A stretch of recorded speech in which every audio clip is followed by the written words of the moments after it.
প্রাইভেটাইজেশনের জন্য সত্যি খুবই খারাপ অবস্থা। যেখানে গ্রামীণ বলুন বা শহরেই বলুন, চিকিৎসার হাল ভালো না।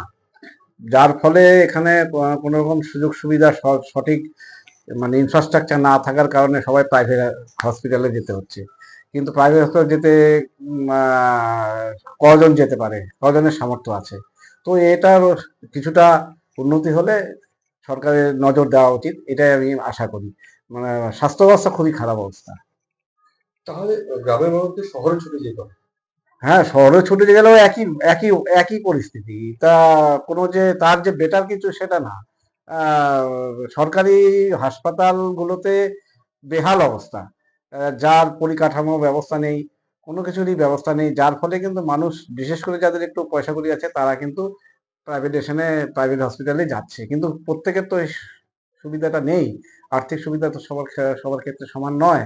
তার ফলে আমি মনে করি যে সরকারের এই দিকটা নজর দেওয়া উচিত। বিশেষ করে স্বাস্থ্যটা। সবকিছু ব্যাপারে স্বাস্থ্য, শিক্ষা সবকিছু ব্যাপারে নজর দেওয়া। শিক্ষা ব্যবস্থা একই সেম।